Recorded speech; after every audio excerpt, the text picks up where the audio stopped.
Madame, Monsieur, bonsoir. Culture et industrialisation du cannabis au menu de questions d'actu ce soir. Et du nouveau, depuis l'adoption unanime de la loi 1321 relative aux usages licites du cannabis avec la nomination du directeur général de l'Agence nationale de réglementation des activités relatives au cannabis, l'ANRAC, en la personne de Mohamed Garrouj, gouverneur de la province d'El Jadida. Alors, au-delà des enjeux économiques, sociaux et sécuritaires, l'État, à travers la structuration et la légalisation de tous les processus de culture de cannabis, ambitionne de créer un véritable écosystème agro-industriel et pharmaceutique destiné à répondre à des besoins pharmaceutiques croissants en Europe.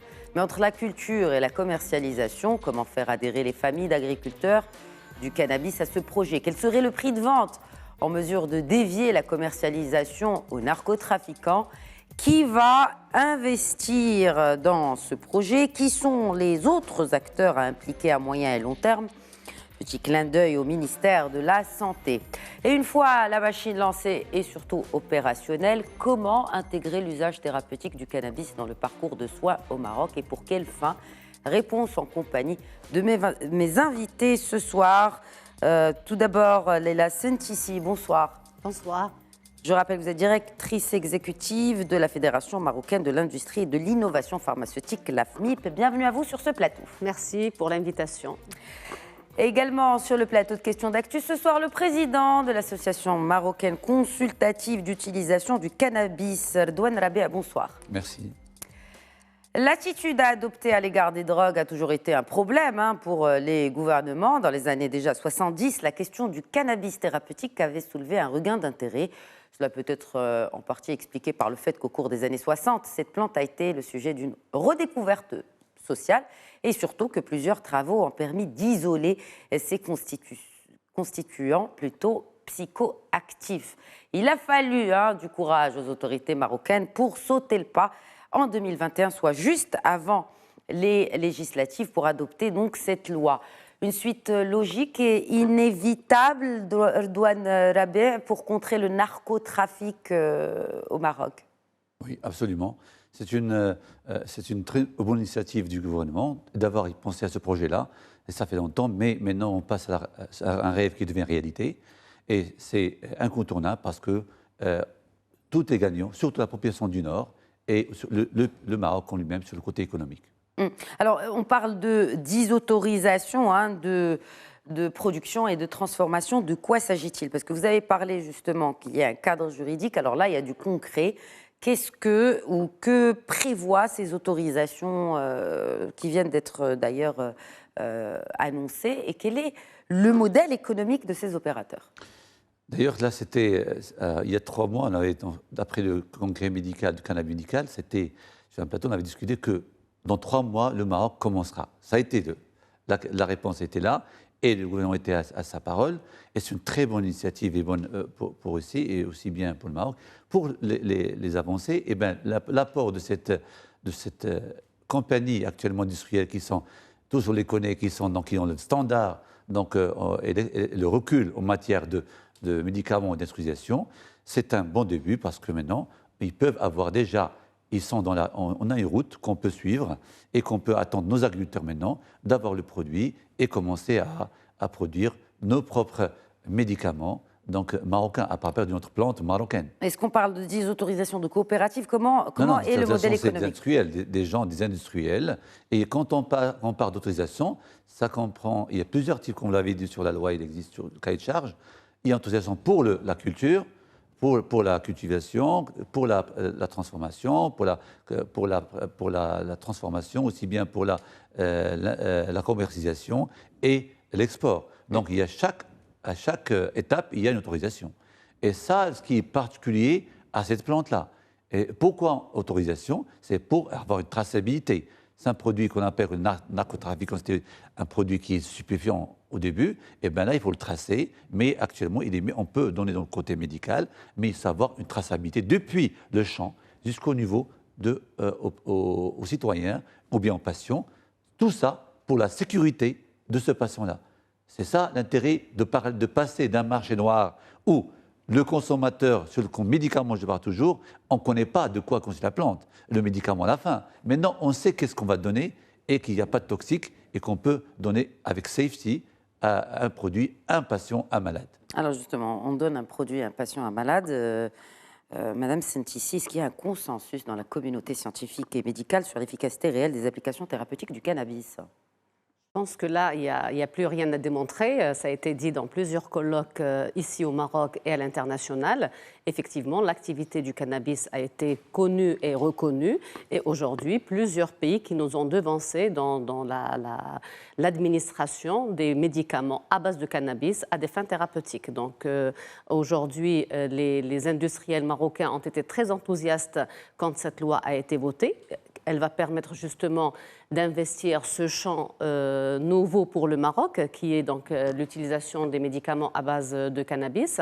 Mais aujourd'hui, les autorisations dont vous avez parlé consistent uniquement à la transformation donc, de ce cannabis. Ça va prendre du temps. Il ne faut pas qu'on soit pressé, parce que le temps de la pharma est un temps qui est assez long. Cela dit, la Covid-19 a démontré le contraire. On a fabriqué des vaccins. Je veux dire, c'est la fin justifie les moyens, ou en tout cas, la pression justifie aussi l'accélération des process. Oui, mais aujourd'hui, on n'a pas une pression comme la Covid. Je veux dire, nous avons, cette loi est venue mettre fin à des années de clandestinité. Elle a été saluée par l'ensemble de la communauté scientifique et des industriels. Mais aujourd'hui, il y a beaucoup de prérequis à mettre en place pour justement donner toute la possibilité aux industriels d'aller vers cette industrie de médicaments à base de cannabis, mais en faisant avec des partenariats avec des pays étrangers qui nous ont devancés dans Vous faites allusion à quel pays, par exemple? Parce que nous, en l'occurrence, on veut exporter, donc le marché cible, c'est l'Europe. Oui. Les États-Unis, de toute façon, ils sont à des années-lumière, pour ne pas dire à des années. Ils sont très, très avancés dans tout ce qui est industrialisation de la plante cannabis. Nous ne parlons pas, bien sûr, de l'usage récréatif. Mais quels sont les pays dont vous parlez, justement, alors, et qui peuvent être un modèle pour cet écosystème industriel lié au cannabis? Il y a Israël, il y a les États-Unis, il y a le Canada, il y a l'Allemagne. Tous ces pays ont déjà un écosystème assez développé pour les thérapeutiques à base de cannabis. Et aujourd'hui, depuis 2 années pratiquement, plusieurs pays se sont mis justement dans cette industrialisation à base de cannabis. Mais aujourd'hui, quand vous dites « nous, on veut exporter », oui, on veut exporter, mais pour les industries pharmaceutiques, ils ne peuvent exporter que le médicament qui est déjà fabriqué au Maroc. Oui. Alors, donc, quand vous dites que le médicament qui est fabriqué au Maroc, est-ce que déjà, il faut un brevet? C'est-à-dire que maintenant, le médicament n'existe toujours pas, Madame Sentissi? Non, dans le monde, il y a des médicaments qui existent. Et aujourd'hui, ils sont brevetés. Certains sont brevetés, toutes les formulations ne sont pas brevetées. Et on peut, avec nos centres de recherche et avec les professeurs de médecine et avec la communauté scientifique, arriver à des formulations marocaines, à base justement de notre plante marocaine. Et là, professeur Rabia pourra peut-être en dire un peu plus sur ce volet. Mais ça va demander beaucoup de temps parce qu'il va falloir faire de la recherche et développement, développer ces formules, faire des tests de stabilité et passer par toutes les phases pour le lancement d'un médicament. Alors combien de preuves? Essais cliniques. C'est ça. Donc, combien de temps et combien de preuves avant de laisser les patients faire, enfin en tout cas avant de prescrire ce médicament made in Maroc à base de cannabis? Très bonne question là parce que nous avons pensé à ça depuis des mois, dans notre concept en tant que l'association consultative, de préparer le terrain, d'être un peu en avance pour préparer le terrain. Parce qu'on ne peut pas commencer un projet sans avoir des attentes. Eh bien, déjà le concept de Gift Queen que nous avons adopté, c'est-à-dire moderniser et mettre les agriculteurs aux normes, comment produire du cannabis qui sera médical. Comme vous savez très bien, le cannabis que nous avons n'est pas médicalisé actuellement. Il faut des normes. L'eau doit être spéciale, moins de pesticides, des normes qu'il faut, le réducteur doit savoir. Ce n'est pas comme le récréatif. Et ceci, maintenant, la culture des formations sont données dans ce sens-là. D'autre part, nos pharmaciens et nos médecins doivent être formés, comme on l'avait dit, confrère, il faut qu'ils soient préparés, vous l'avez dit tout à l'heure, sont pour être préparés. Maintenant, nous avons, dans ce mois-là, on va lancer une première formation donc, en diplômante en matière de cannabis médical pour les pharmaciens et les médecins, donc est prévu commencer une vingtaine, et des nurses. Parce que et c'est pas un peu la charrue, je me permets de vous interrompre, c'est pas la charrue avant les bœufs Non, mais on ne peut pas, on produit un médicament maintenant, qui va le prescrire? Oui, mais déjà, il faut que la production réponde aux normes internationales. Il faut que les gens, les médecins, qui ne sont pas habitués, même aussi bien éduqués, ils ont une formation. Mais pourquoi vous n'avez pas pensé à une formation? Oui, vas-y. Parce que c'est vraiment, ça m'interpelle. Oui, absolument. Est-ce que vous avez pensé, je reformule ma question, est-ce que vous avez pensé à former ces agriculteurs? Bien sûr. Parce qu'in fine, le produit vient de chez eux. Oui, sinon il n'y a pas de médicaments. Non, mais c'est Kift Queen, depuis deux congrès de conférences qui étaient réalisées, ils ont même des tables rondes avec les agriculteurs. On parle de combien d'agriculteurs? 66 000 aujourd'hui au Maroc? Tu sais, 60 000. on va faire des formations des formateurs. On prend des agriculteurs qui sont très connus, des coopératives qui sont très avancées, un neuroné, qu'on va les former, qui vont former les autres. Très bien. C'est ça le concept qui était fait et on peut dépêcher chez eux. Mais maintenant, avec cette loi qui devient maintenant pratique, maintenant qu'on commence, les industries qui vont maintenant, ils ont un flot, ils ont pris le flot, ils doivent se préparer aussi sur le côté industriel. Nous, le côté médical, il est fait par les pharmaciens. Quand tu prescris, on doit savoir qui prescrire. Et on sait très bien maintenant, heureusement que la science et des pays, notamment, je dirais l'Israël, qu'ils ont un Green Book, c'est-à-dire la Bible, qu'on dit de la Bible, c'est avec ça qu'on va former les gens. Il y a toutes les indications qui sont actuellement faites, validées, les stades 4 de recherche ont été réalisés, les données... donc la recherche, elle est déjà avancée. Déjà fait. Mais nous, l'avantage du Maroc, en plus de ça, c'est notre plante-là qui va être spéciale, parce que la région la région géographique, surtout l'ancienneté de notre pays, centaines d'années, et bien là, nous avons une plante qui est spéciale. Comme vous savez, ce n'est pas que le cannabinoïde actuellement, qu'on connaît depuis longtemps même, qui est découverte par Machoulam ou Israël, on avait l'occasion de le rencontrer, et bien lui, à 84 ans, il vient nous dire que actuellement, je viens de découvrir d'autres choses, c'est des flavonoïdes et des terpènes. C'est des composants qui sont anticancéreux. Et bien là, vous voyez, donc, et les terpènes et les parfums. Et le terpène marocain, c'est spécial. Ça dépend de la terre, de l'air, de l'humidité. Tu as un odorat et tu as une efficacité qui est différente des autres. Par rapport au cannabis ailleurs. Mais ça dépend des semences aussi, ça dépend des plants. Les plants aujourd'hui sont importés. Notre semence, non. C'est la khardala qui est entrée grâce au marché noir. Nous, la Bldia qui est là, qu'il faut la sauvegarder, notre patrimoine, qu'il faut la breveter, c'est là qu'on va investir sur ça. D'ailleurs, l'INRA travaille sur ça depuis une année sur ça. Nous avons une première récolte sur ça. Et donc là, c'est une très bonne chose. Et c'est pour ça que je dirais que tous les pays, l'Espagne s'est réveillée même pas un mois pour parler du cannabis médical qui n'était pas à l'esprit de l'Espagne. Et nous sommes en avance. Et aussi bien la France qui commence maintenant sur le médical. Parce que pourquoi? C'est l'avenir, c'est le médical, je dirais. Et nous avons, nous, les terres. Et depuis des années, eux, ils n'ont pas des terres. Et c'est pour ça que je reviens à la question des marchés. Alors, nous avons énormément de marchés, qui sera l'italien, l'anglais et les Pays-Bas aussi bien, et l'Allemagne, sont des marchés potentiels qui sont en proximité à nous. Et donc, nous avons toute la récolte qui sera faite au Maroc.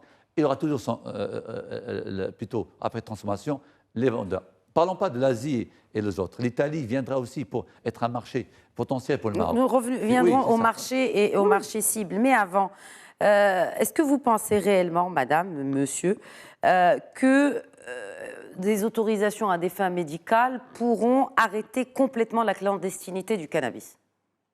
Le modèle a été fait au Canada et aux États-Unis. Malgré ça, 30-40% du marché noir existe. Il faut pas Mais déjà, quand on passe à 60% au début, c'est pas mal. 60 c'est moyennement. Mais donc si chaque c'est ce que vous ciblez, vous, en premier lieu, parce qu'il faut pas, au Maroc, il faut pas dire. Enfin, en première phase, pardon. Oui, parce que déjà, c'est énorme. Il y avait 0%. Alors oui, mais 60%, c'est beaucoup quand même comme premier objectif. 60%, oui, c'est faisable et c'est bien. Là, je dirais, comment? Parce que les agriculteurs, en voyant le terrain, en rencontrant les agriculteurs il y a une année dans leur champ, ils étaient enthousiastes pour organiser tout ce qui est donc légal. On parle justement des chiffres qui ont été relayés par l'agence de presse nationale, que les cultivateurs qui ne recevaient jusqu'à aujourd'hui que 4% du chiffre d'affaires du circuit illégal devraient potentiellement en tirer profit x3, donc 12% sur le marché légal. Oui. Ben, vous savez, madame, l'industrie des narcotrafiquants est une industrie puissante. Oui. C'est pas aujourd'hui. C'est pour ça que je dis, est-ce que ça va éradiquer complètement la clandestinité? Enfin, oui. Parler de éradiquer, je pense, est très ambitieux, mais je ne pense pas qu'on puisse y arriver. Pas qu'au Maroc, à l'échelle mondiale. Donc aujourd'hui, c'est quand même un début. Il faut être, il faut être optimiste. Il faut travailler pour que justement ces agriculteurs puissent bénéficier de cet écosystème qui va voir le jour et peut-être donc éviter qu'on ait un trafic aussi important qu'aujourd'hui. Mais ce qui comptera effectivement, c'est le prix aussi de vente. Qui sera adapté aux besoins de ces agriculteurs. Absolument, parce que le but, l'objectif, c'est que grâce à ces agriculteurs et pour améliorer leur côté socio-économique et ceci, il faut absolument les aider. Cette aide-là sera valorisée, on va valoriser leurs produits. Et en leur inculquant, surtout en leur infligeant cette formation modernisée et passée au cannabis médical dans les normes, eh bien, le produit sera donc vendu énormément. Et donc ce sera un retour d'investissement pour eux. Et donc, moi, je dirais, je suis même en pleine poussée, on est même allé très loin.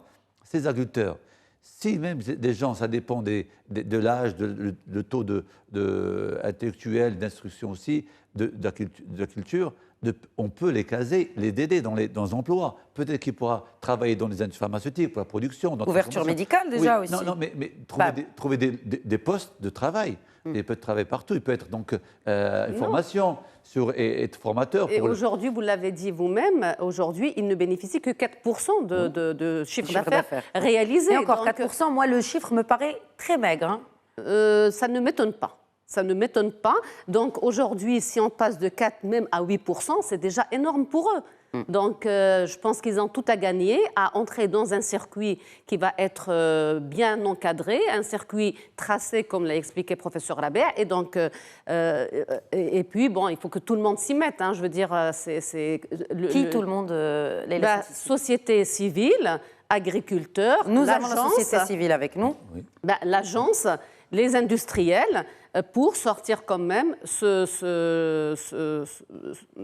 secteur de la clandestinité et ces agriculteurs de la vie qu'ils menaient et qui ne leur bénéficiaient pas, les bénéfices qui ne leur bénéficiaient pas. Donc aujourd'hui, je pense qu'on peut aller vers quand même une meilleure vie digne de ces agriculteurs. Et justement, c'est la dignité aussi de ces cultivateurs de cannabis. On parle justement de cette agence nationale de réglementation des activités relatives au cannabis, donc un nouveau directeur général, et déjà on annonce 10 autorisations. Quelle est la next step selon vous, Edouard Rabea? Donc là, c'est une étape vraiment énorme que nous franchissons, parce que là, on parle à la réalité, à la pratique. Et donc là, c'est, comme je disais tout à l'heure, c'est des industriels qui ont l'autorisation et de tout le monde qui participait aussi bien du côté associatif, d'aider et d'avancer pour commencer à produire. Et là, je dirais, tout chacun, parce que comme vous voyez très bien au niveau c'est le côté agriculteur qui est intéressé, côté médical, le ministère de l'Enseignement supérieur, côté de la santé, donc il y a beaucoup de ministères qui interviennent sur ça. Et ceci déjà est fait, et les faits, le fruit du travail, c'est cette autorisation. Et donc là, c'est le commencement déjà, on est enthousiaste. C'est ce qui pourrait penser que maintenant, on peut commencer. Et donc là, c'est nous de travailler, et nous d'aider les gens, et aussi bien les industriels de commencer à travailler, de faire leur planning.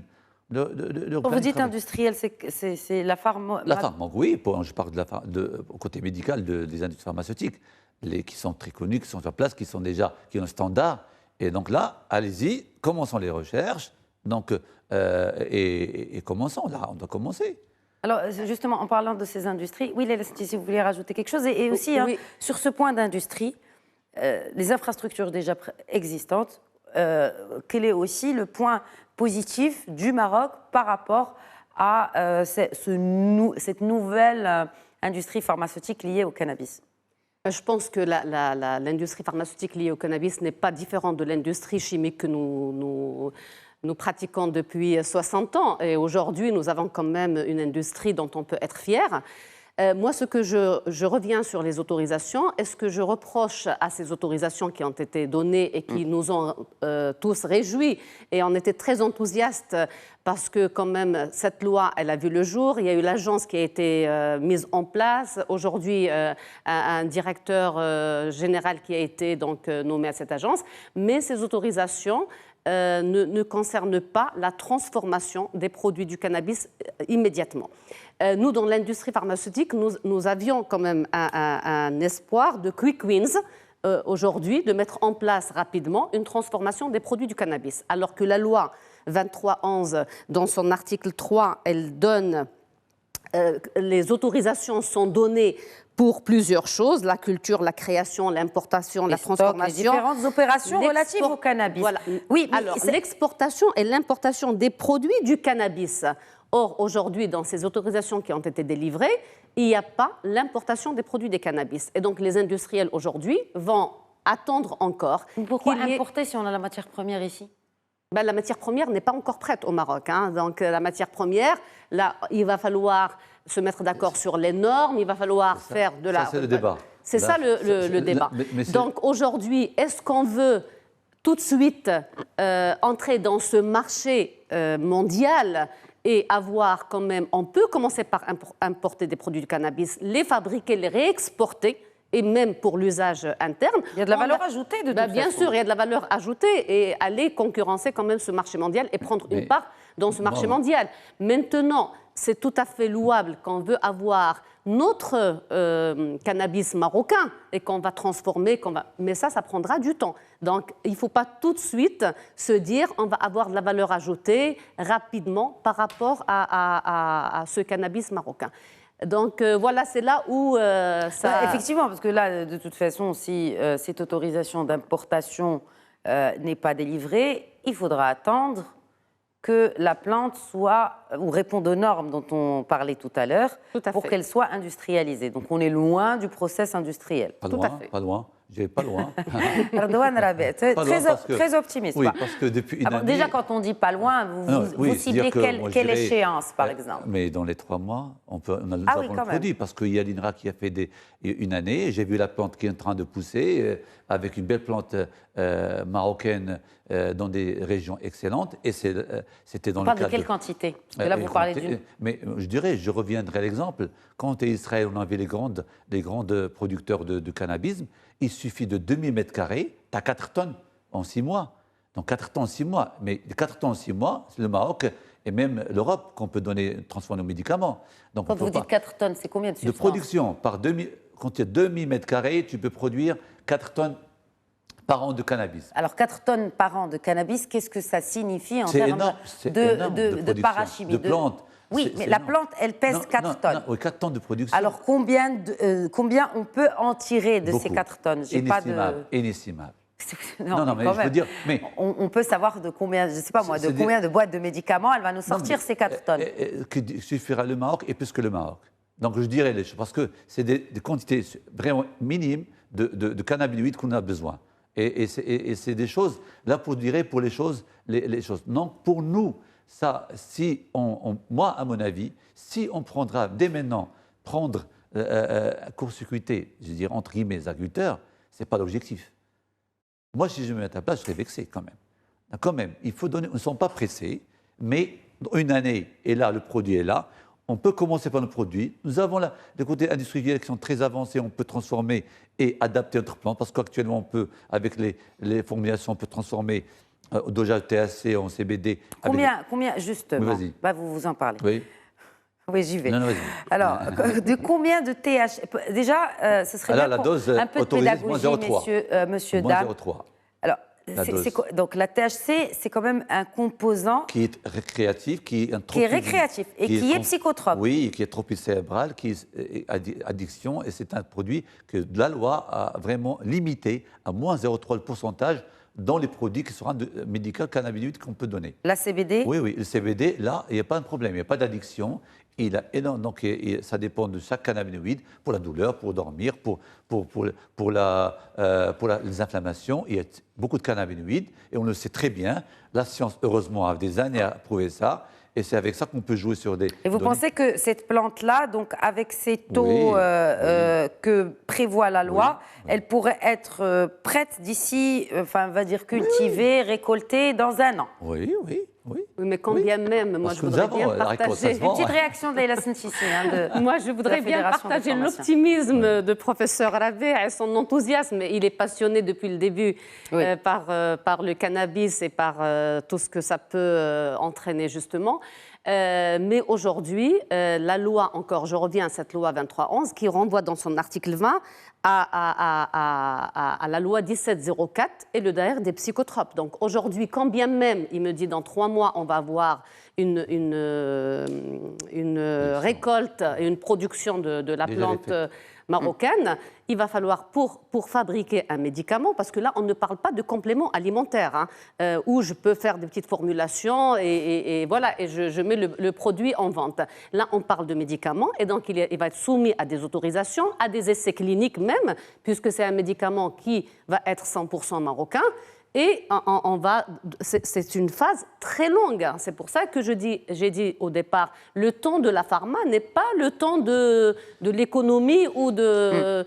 Donc les industriels vont utiliser, bien sûr, et on est tous pour utiliser la plante marocaine, mais ça prendra du temps. Moi, je Oui. pourrais donc, pardon. C'est je pour vous ça que attends. j'ai parlé tout à l'heure. Si on pouvait tout de suite importer des produits, ça va même renforcer notre savoir-faire pour la fabrication de Lancer la machine médicaments. déjà de fabrication. Voilà, à base de cannabis, déclencher les autorisations auprès du ministère de la Santé, parce qu'on va être toujours soumis aux autorisations de mise sur le marché du C'est ministère de la naturel. Santé. Mais oui. Et c'est tout à fait normal.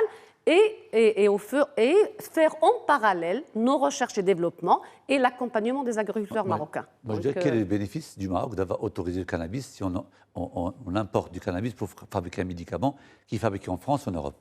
Il n'y a pas plus.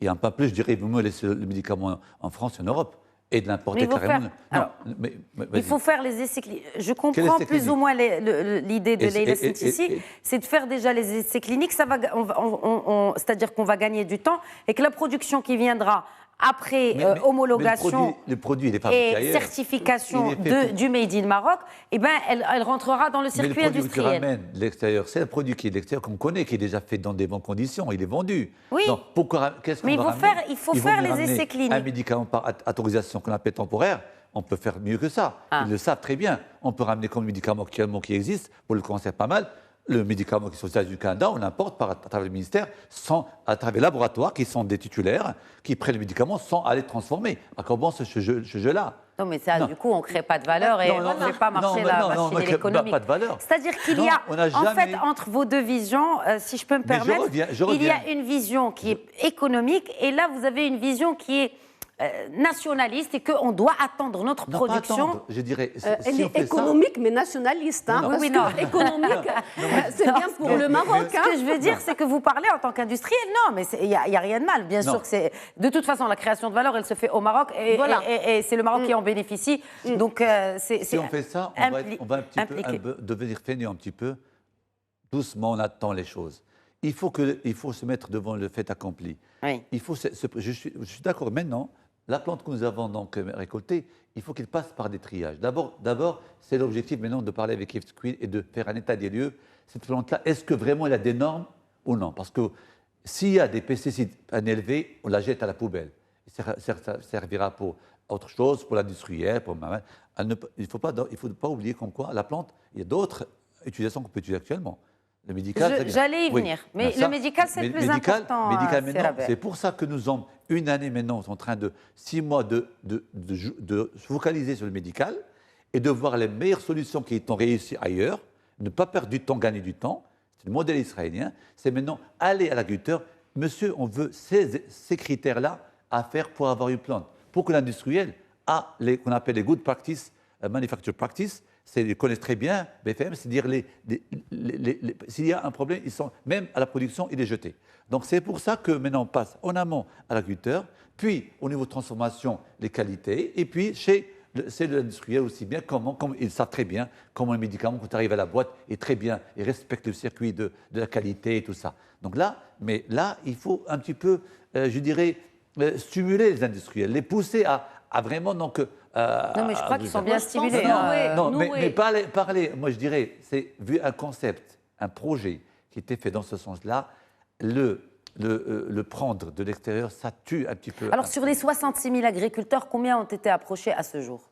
Je peux dire, à ma connaissance, il n'y a pas un agriculteur qui n'était pas au courant. Tous les acteurs sont au courant. Quand on voit bouche à oreille, tous les agriculteurs, même qui sont loin. Ils sont prêts à mettre, parce que j'imagine, et expliquez-moi peut-être que c'est différent d'une agriculture normale. Par exemple, quand on veut passer d'une agriculture à base de pesticides à une agriculture bio, eh bien, il y a du temps. Non, mais qui se compte en années. C'est-à-dire que même le sol, il est impacté, il est affecté par ces pesticides. Quand on était dans le terrain, c'est pour ça qu'on était dans le terrain, on était surpris, même avec des amis qui étaient avec nous, des Américains, experts, ils étaient bouche bée au niveau de la région de Hossima et des régions, c'était la terre bio. Il n'y avait pas d'insecticides, ils n'utilisaient pas les produits bio. C'est ça qui est adorable au niveau du Maroc. Quand tu implantes à 1700 d'altitude et de l'air, non, c'était parce que, et c'est ça, mais c'est ça, il faut dire ce qu'il faut pas cacher les choses. Vous n'êtes pas en train de dire, Erdogan Rabel, qu'il n'y a pas du tout d'utilisation de pesticides pour le cannabis. Non, je dirais des gens qui ont pu... Il y a des régions où c'est isoler la plante et n'est pas contaminée, parce qu'il peut être contaminé par la khardala, celle qui était à THC, qui venait d'Espagne et autres. Ça, elle représente combien aussi aujourd'hui la khardala? En fait, c'est un plan qui a été importé d'Europe. Oui, c'est pour la créative et c'est pour le marché noir. Et c'est une mauvaise plante qui pouvait, même si dans des régions à côté, ça peut contaminer. Mais il y a des agriculteurs qui étaient très, très intelligents, ce patrimoine... Mais combien aujourd'hui, on dispose de khardala et l'autre... On ne peut pas vous dire, c'est l'état des lieux qui va être fait actuellement avec légalisation, de voir chaque région et chaque coopérative. C'est là, quand tu vas proposer comme vendre votre produit, d'accord, monsieur, on va faire le test. Et ce testing qui va être fait dans les régions va donner exactitude. Quand on fait le testing du niveau de THC dans la plante oui. Dans et de pesticides. Oui, tout, mais l'humidité, tout. Mais surtout, pour le khardala, c'est le THC. Pour dire khardala, c'est une plante qui est récréative ou pas. Mais les insecticides, on a la terre, l'INRA, tout le monde le sait, dans l'agriculture normale. Dans les tomates aussi, on sait qu'on prend le sable et on voit quel type de contamination. Et même de l'eau. Vers l'Europe. Et même de l'eau, depuis, on voit quelle eau. Là, il y a l'eau de la pluie. Donc, c'est des choses. Donc, c'est des trucs que maintenant, c'est pour avoir. Et si on arrive à cerner maintenant ça, à peu près 1 année ou 2 ans, ça, on va gagner 1 année ou 2 ans, même de retard. Mais c'est par rapport aux qualités, c'est vraiment une qualité. Je dirais qu'il peut. Il n'y a pas un cannabis qui peut la concurrencer sur l'échelle mondiale. Tout à fait d'accord, professeur Rabea. Et juste pour revenir à votre question, combien de khardala, hier j'ai intercepté sur vos ondes à la radio quelqu'un c'était la même discussion et qui parlait de 70%, 70 à 80% de khardala et 20% apparemment donc de la Beldia, et qu'ils sont l'INRA est en train de travailler pour justement transformer les endroits où il y a cette khardala pour pérenniser la Beldia. Enfin, ça c'est juste... J'imagine que l'État a aussi prévu quelque chose pour ces agriculteurs, parce qu'ils ne vont rien produire le temps que... effectivement, il y a de nouveaux plans qui sont... Maintenant, pour aller dans votre vision, professeur Rabea, aujourd'hui, quand vous dites la production qu'on va avoir au Maroc, elle va suffire et largement le Maroc. Les fins thérapeutiques qui vont être, les médicaments qui vont être... Quelles sont ces fins thérapeutiques, justement? Aujourd'hui... On peut les rappeler quand vous aurez fini votre réponse.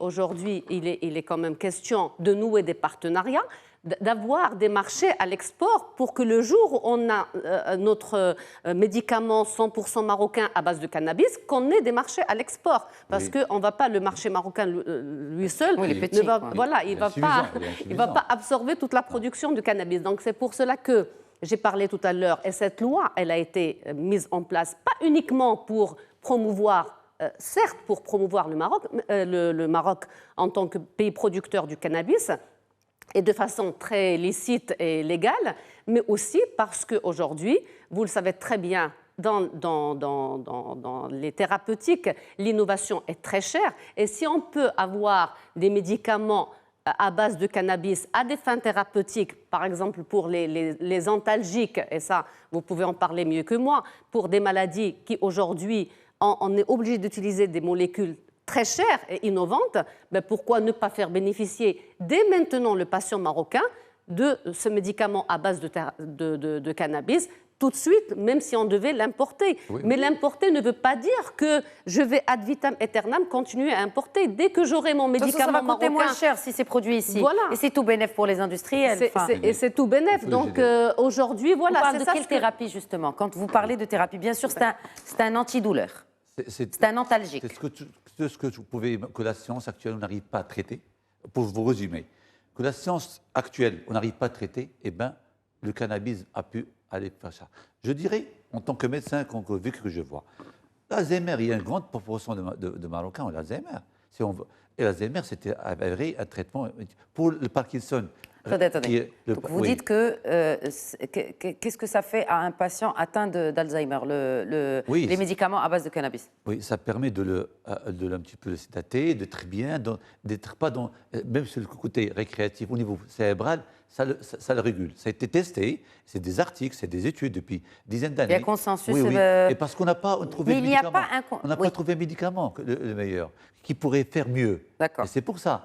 Donc, et de là, Alzheimer, Parkinson. Le Parkinson, c'est vraiment, on avait des films même, on a montré dans le congrès dernier, un film, patient, il bousculait ses membres, tout ça. Il prenait, il devient normal, il peut manger, il peut boire. On le prend comment?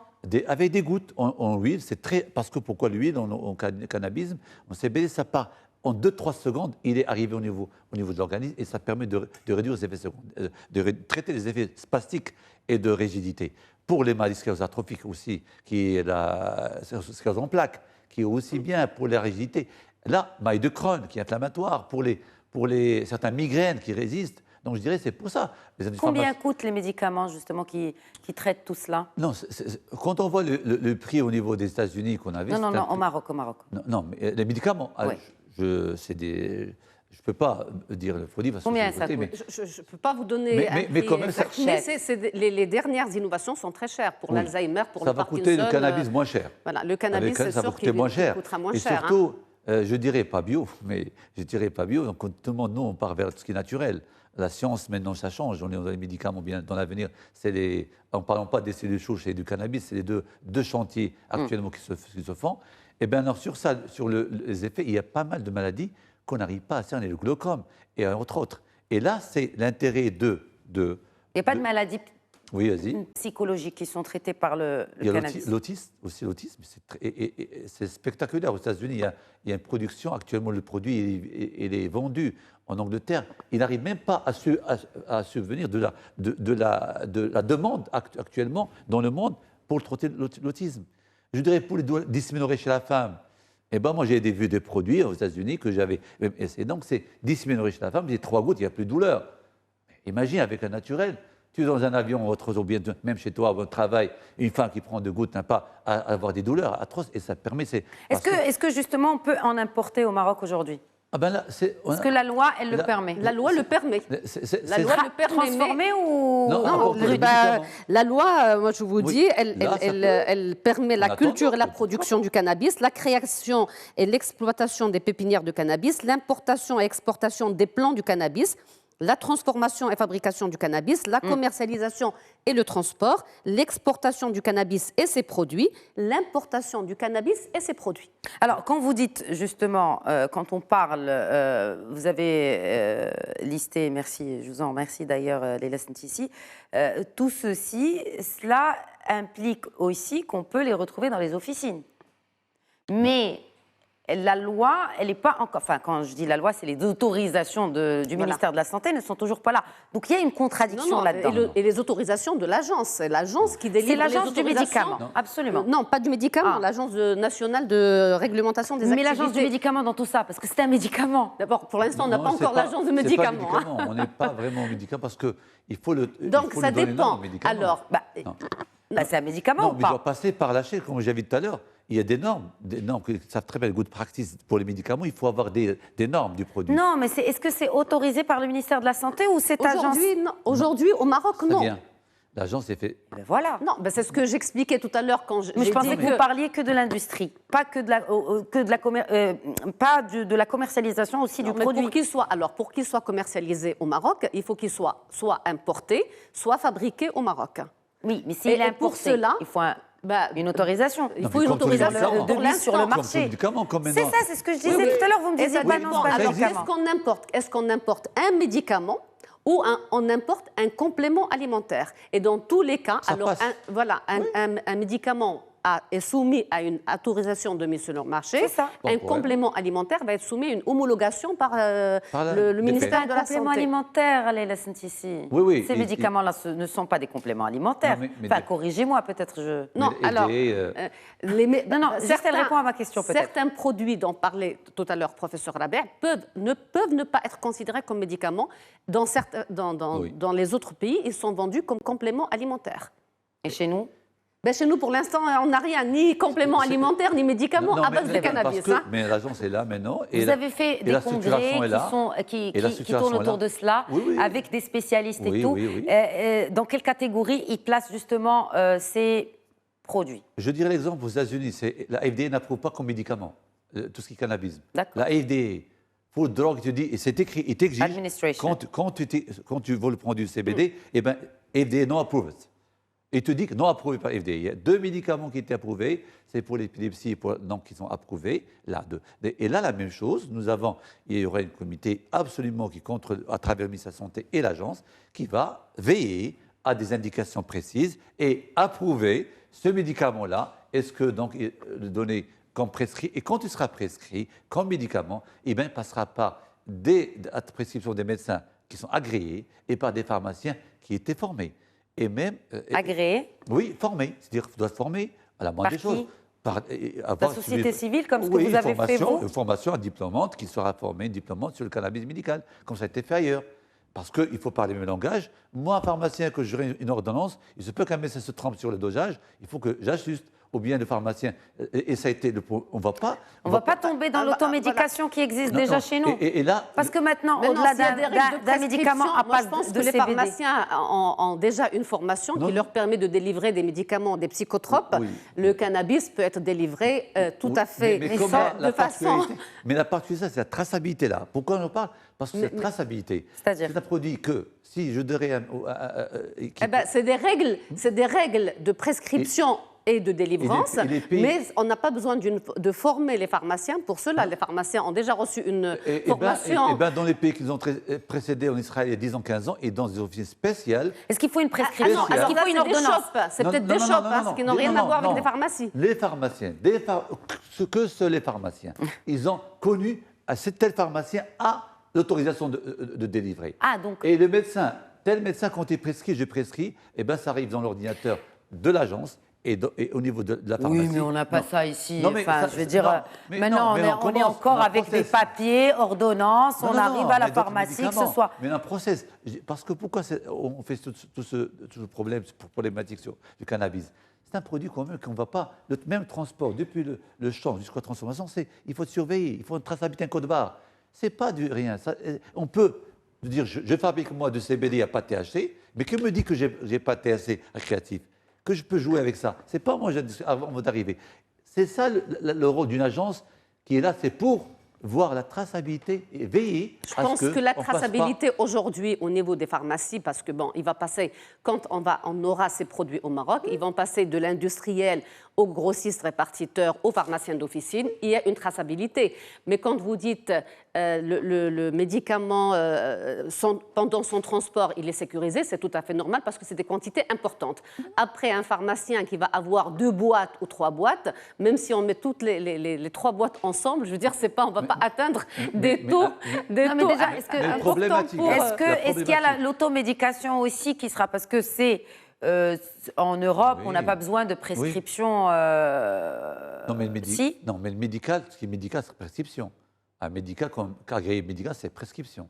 Mais comme pour les autres alimentaires qu'on appelle, tout ce qui est, par exemple, des gouttes, les compléments alimentaires. De l'eau, des coquilles, des guimbelles, ça part comme ça. Ce n'est pas sans prescription, mais médicaments pour une pathologie connue. Pourquoi ça? Pourquoi on délivre ça? C'est parce que pour voir la recherche.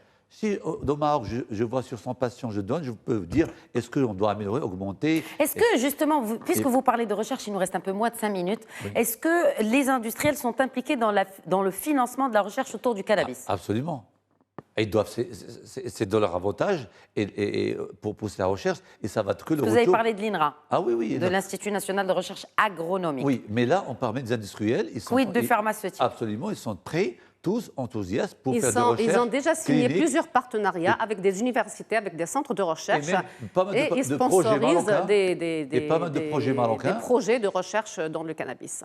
Aujourd'hui, Oui, au Maroc. aujourd'hui. pas mal d'universités sont actuellement donc, parrainées par des laboratoires dans la recherche. Et pas mal de pathologies actuellement, les dossiers sont prêts. C'est l'autorisation qui est venue pour avoir le produit et pour tester, pour traiter nos patients dans ces études-là, et qu'on peut sortir, nous, avec certains résultats qu'on peut présenter et surtout pour le bénéfice du patient. Puisqu'on parle de résultats, Leila Sintisi, pour commencer à vraiment toucher des résultats concrets, quelle est selon vous la prochaine étape à franchir? On a franchi beaucoup d'étapes en un an quand même, depuis la promulgation et le vote de cette loi qui régit un peu les activités liées au cannabis. Qu'est-ce qu'il faut faire maintenant? Vous avez parlé d'autorisation, notamment pour les industriels, pour importer la matière première. À quoi pensez-vous aussi en tant qu'industriel? Et vous connaissez bien un peu, avant de parler d'écosystème, déjà de parler de cette industrie-là, du cannabis qui soit opérationnel. C'est ce que j'ai dit au début, je le redis encore. Aujourd'hui, pour aller vite et mettre en place et encore renforcer notre savoir-faire, c'est permettre l'importation des produits du cannabis, mais aller en parallèle dans la recherche et développement de notre cannabis marocain et travailler avec les universités, avec les centres de recherche, mais également avec les partenariats internationaux. Et là, je rappelle que lors de la mission qui a été en décembre en Israël, donc diligentée par la CGM. Il y a eu plusieurs industriels pharmaceutiques qui ont participé à cette mission, qui ont rencontré des partenaires israéliens et qui aujourd'hui sont en partenariat et ils peuvent avancer très vite dans la transformation. Et c'est ça, je pense, le plus pour notre industrie, c'est d'avoir cette transformation de cannabis au Maroc en attendant d'avoir notre cannabis marocain à transformer pour les populations marocaines, mais également pour l'export. Parce qu'il y a beaucoup de phases, dont celle de l'expérimentation qui prend beaucoup de temps. Un dernier mot, Redouane Rabih, sur les étapes, la suite des étapes pour la concrétisation de l'industrialisation de cette plante qu'est le cannabis au Maroc. C'est un travail en parallèle qui doit être réalisé donc, pour gagner du temps, aussi bien agir au niveau des agriculteurs, leur donner une culture et une modernisation dans l'axe du cannabis. Alors justement, quels sont les efforts à déployer? Donc vous parlez de ça. C'est par qui? Vous pensez au ministère de l'Agriculture? C'est l'ensemble, tous les partenaires, aussi bien de l'agence, et c'est très bien, ils sont occupés de ça, aussi bien le côté associatif en tant qu'association du cannabis. Nous avons déjà un programme sur ça d'accompagner les agriculteurs et sur le cannabis médical, la formation, tout ça, et aussi bien parallèlement les médecins déjà. Le premier groupe sera donc dans ce mois-là pharmaciens et médecins et infirmières, quelques infirmières. C'est très important les infirmières parce que c'est des patients qui sont neurologiques, parkinsoniens, qui doivent avoir une certaine surveillance, il faut le grâce à ces infirmières, comme le modèle qu'on a vu en Israël, qui permet d'adopter et dire quelle dose, parce que vous voyez très bien, c'est des gouttes. On peut 4 gouttes, 5 gouttes, 7 gouttes, c'est pas comme Quels sont les risques? Est-ce qu'il y a des risques? Oui, c'est des risques. Quels sont les risques, justement? Le risque, c'est un sous-dosage. Souvent, on traite mal la maladie. Un sous-dosage? On peut donner des fois.